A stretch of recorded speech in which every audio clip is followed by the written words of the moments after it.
నమస్తే, welcome to Suman TV. నేను పద్మిని. ప్రస్తుతంతో పాటు senior consultant in allergy and asthma, అలాగే chairman of Swasa hospitals doctor Vishnu Rao Veerapaneni గారు ఉన్నారు. మాట్లాడదాం. సార్ నమస్తే.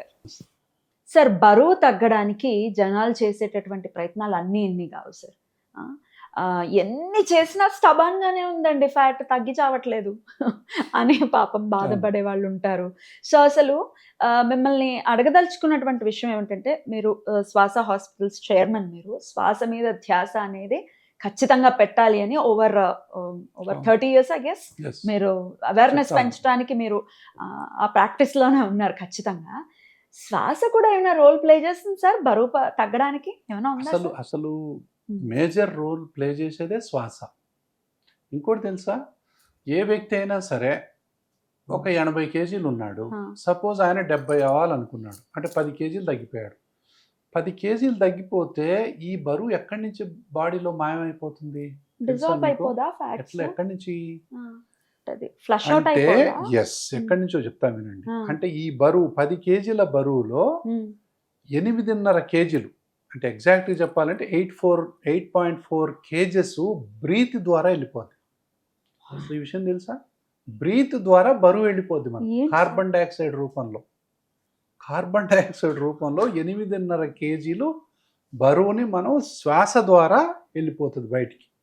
ఇంకొక 1.5 kg లేదా 1.6 kg కరెక్ట్గా చెప్పాలంటే స్వెట్ ద్వారా, మూత్రం ద్వారా, బ్రెత్లో ఉన్నటువంటి స్టీమ్ ద్వారా, తేమ ఉంటుంది కదా, తేమ ద్వారా వెళ్ళిపోద్ది.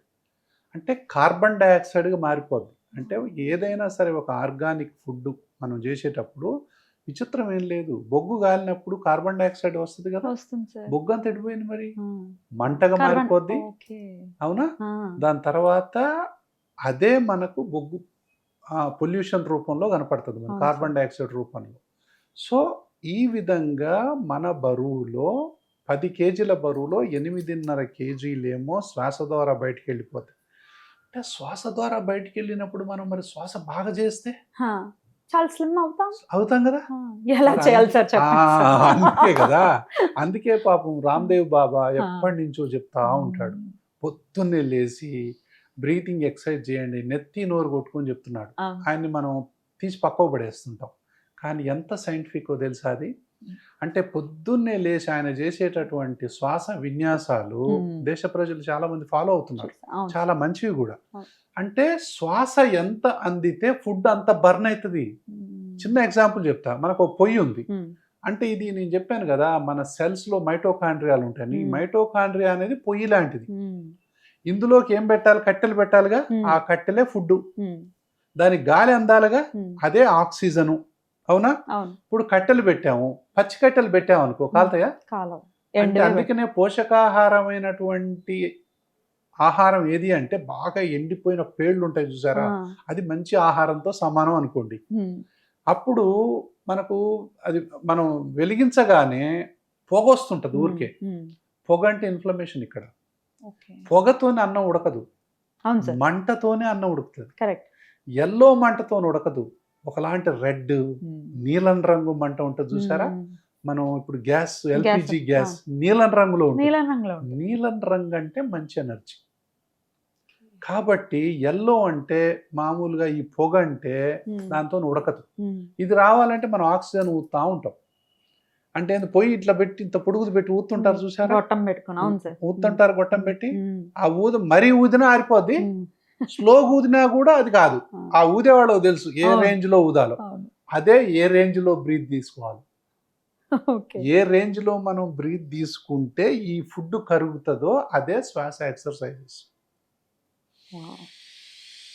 అని ఎక్సర్సైజ్ తీసుకుంటే మన లోపల ఉన్నటువంటి ఫుడ్కు ఆక్సిజన్ తగిలి మండుతుందని అర్థం ఆల్రెడీ. దాంతో పాటు మూమెంట్, ఎంత మూమెంట్ చేస్తూ ఉంటే మనం అంత ఫుడ్ కాలుతూ ఉంటుంది కదా.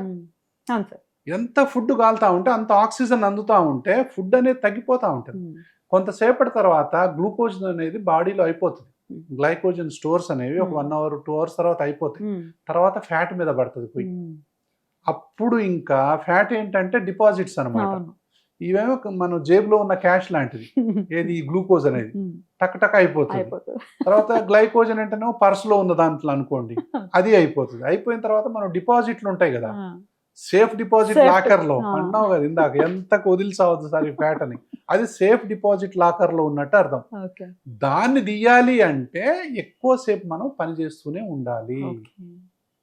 చేస్తూ ఉంటే ఎక్కువసేపు పని చేయటం, సరి అయినటువంటి డీప్ శ్వాస తీసుకోవటం, కాన్షియస్గా తీసుకుంటా ఉంటే, ఇది చూసారా మనం 15 నిమిషాలు 20 నిమిషాల తర్వాత చెమటలు వస్తూ ఉంటాయి మనకి ఎక్సర్సైజ్ చేస్తూ ఉంటాయి. అవును సార్. అప్పుడు ఫ్యాట్ అనేది మనకు కరగటం మొదలుపెట్టిందని అర్థం. ఫ్యాట్ ఎప్పుడైతే కరుగుతూ ఉంటుందో మనం అట్నే కంటిన్యూస్గా ఒక హాఫ్ అన్ అవర్ 1 అవర్ చేస్తూ ఉంటే ఫ్యాట్ స్టోర్స్ అన్నీ తగ్గిపోతూ ఉంటాయి. అట్లా కొన్ని నెలల పాటు చేస్తే తగ్గుతూ ఉంటాయి. దాన్ని నువ్వు పని చేసేదేమో అరగంట, తినేదేమో 2-3 కేజీలు అనుకో, మళ్ళీ తగ్గదు కదా. తగ్గదు. అంటే ఇన్పుట్ అనేది అవుట్పుట్ కంటే తక్కువ ఉండాలి కొంచెం.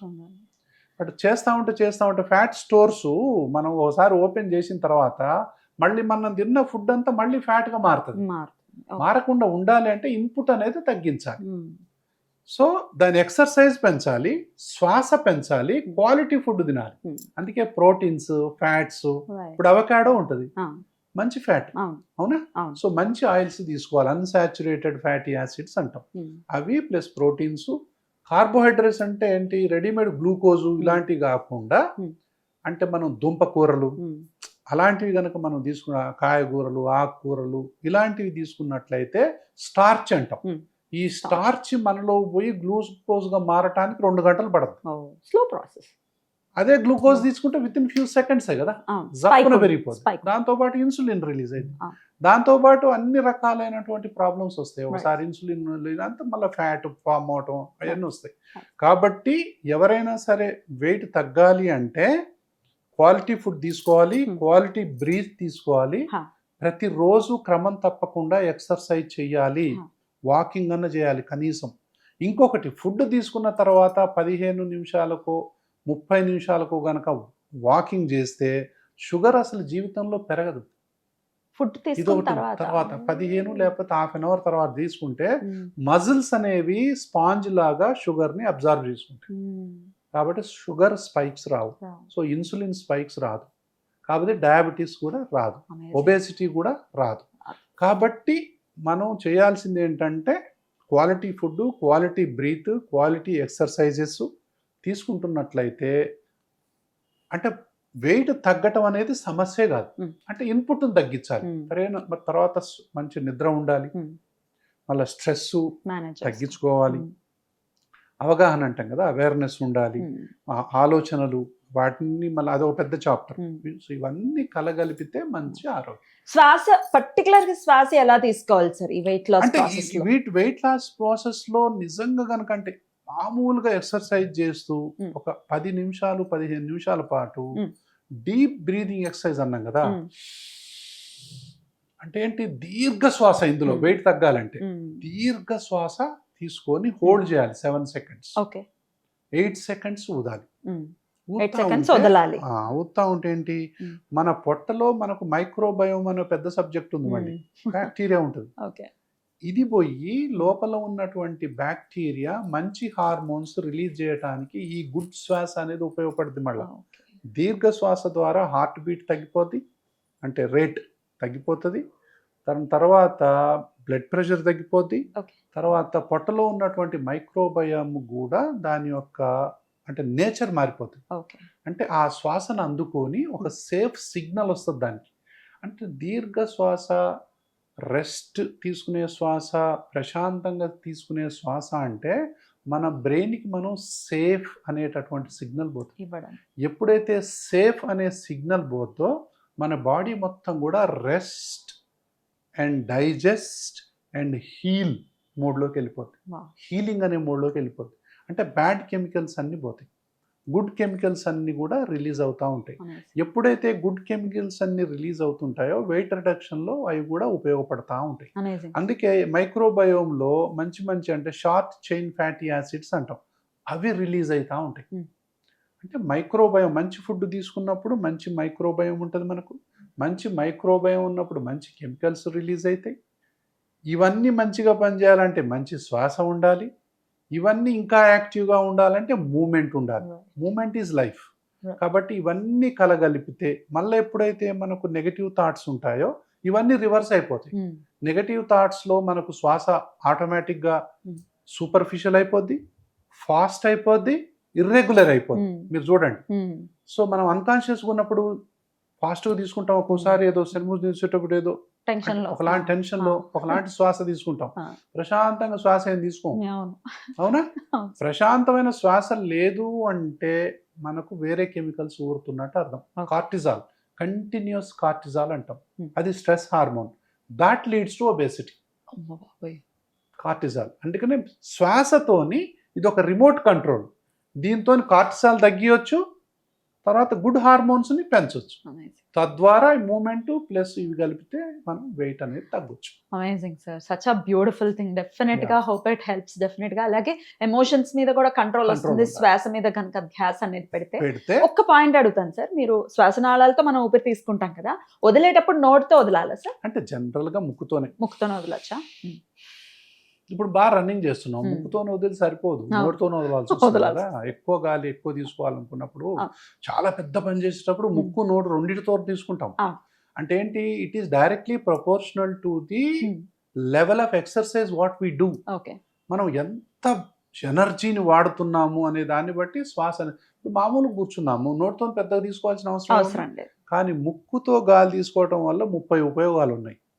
అదొకటి ఉంది. మళ్ళీ ముక్కుతో గాలి తీసుకుంటే మనకు నైట్రిక్ ఆక్సైడ్ అనేది రిలీజ్ అవుతుంది. ఈ నైట్రిక్ ఆక్సైడ్ అనేది శ్వాసలో రిలీజ్ అయిపోయి మనకు సైనస్లో రిలీజ్ అయ్యి బ్లడ్ వెసల్స్ని డైలేట్ చేస్తుంది.